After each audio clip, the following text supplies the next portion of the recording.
The citadel of Kresh 9 had stood for 3,000 years, its obsidian walls defying the toxic winds of the outer colonies.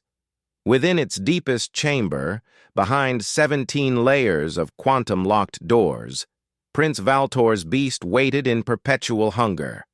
Caden checked his bio-readings one final time before stepping into the decontamination field.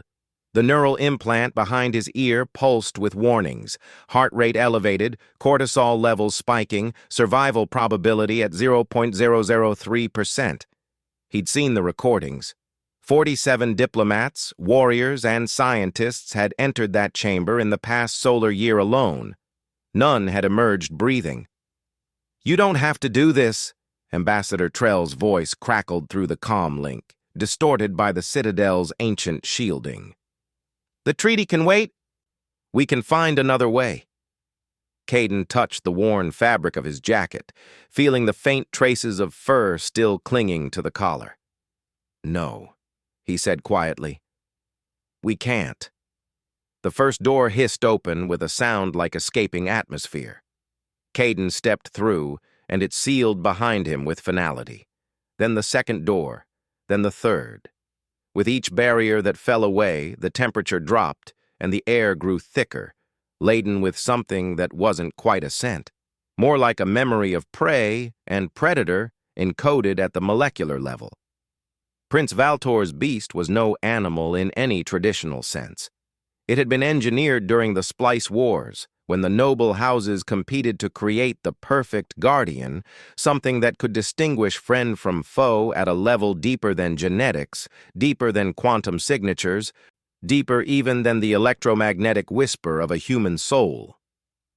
The beast read intent itself.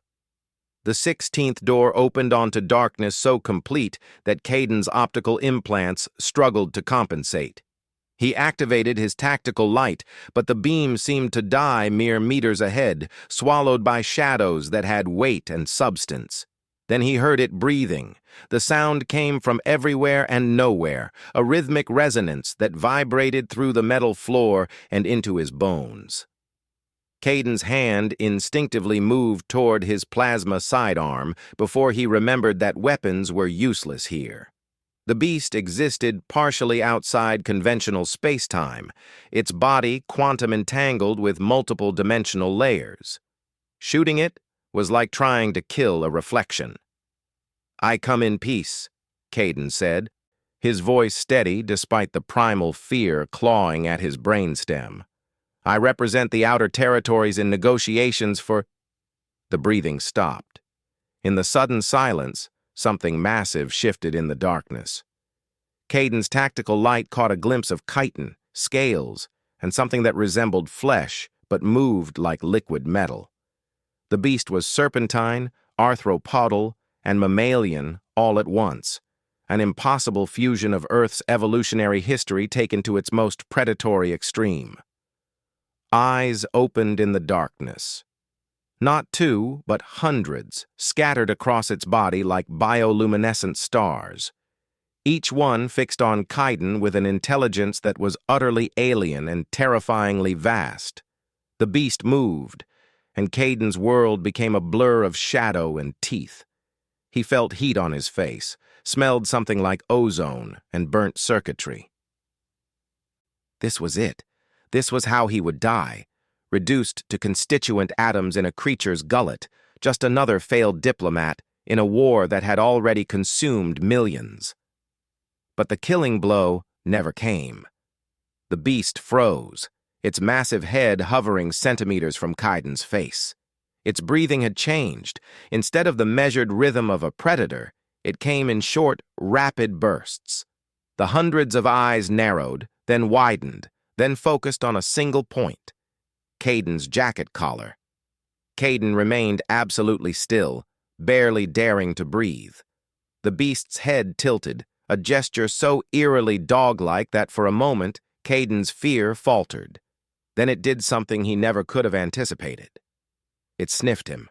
Not with any visible nose, but with something deeper, a sensory apparatus that sampled the quantum foam around him, reading the history encoded in every atom of his clothing. And there, clinging to the worn synthetic fibers of his jacket were the microscopic traces of his companion from Earth, Sasha. His dog had died 3 years ago, but Caden still wore the jacket she'd loved to sleep against. He'd been wearing it the day she passed, and some irrational part of him couldn't bear to clean away the last physical evidence of her existence. The fur, the dander, the microscopic skin cells that carried her unique genetic signature. The beast made a sound that didn't belong in any human lexicon. It was low and resonant, almost mournful. Its hundreds of eyes began to dim, one by one, until only 2 remained, large, golden, and unmistakably canine. Prince Walter had been Terran-born before ascending to rule Kresh 9. And like many humans who'd left Earth centuries ago, he'd taken something of home with him, not physically, but encoded in his genetics, his neural patterns, his very essence. He'd had a dog once. The beast that guarded his inner sanctum, this impossible fusion of biology and quantum mechanics, had been programmed at its most fundamental level to recognize not threats or allies, but something far more specific: the presence of those who loved dogs. Because Prince Valtor understood a simple truth. Anyone who had known the unconditional loyalty of a canine companion carried something in their soul that couldn't be faked, couldn't be synthesized, couldn't be mimicked by assassins or spies. They carried kindness. The beast withdrew, its massive form coiling back into the shadows. The final door, the 17th, opened with a pneumatic hiss. Beyond it, Caden could see the prince's actual chamber, bathed in the blue light of holographic displays and terraform projections. "Ambassador Trell," Caden said into his comm link, his voice shaking with relief and wonder. "I'm through. Initiating treaty negotiations now." As he stepped through the final door, Caden glanced back at the darkness. The beast watched him with those 2 golden eyes, and for just a moment, he could have sworn it wagged something that might have been a tail. In the age of quantum weapons and planetary siegecraft, in an era where entire star systems could be reduced to plasma in hours, humanity's salvation came down to the simplest of things: the memory of a dog's love carried on a worn jacket, recognized by a beast that remembered what it meant to be someone's loyal companion. Prince Valtor looked up as Caden entered, a knowing smile on his weathered face. "So," the prince said, "you passed the test. Tell me, Ambassador, what was your dog's name?" Caden touched his collar one more time, feeling the ghost of Sasha's warmth. "Her name was Sasha, Your Highness. She was a good girl."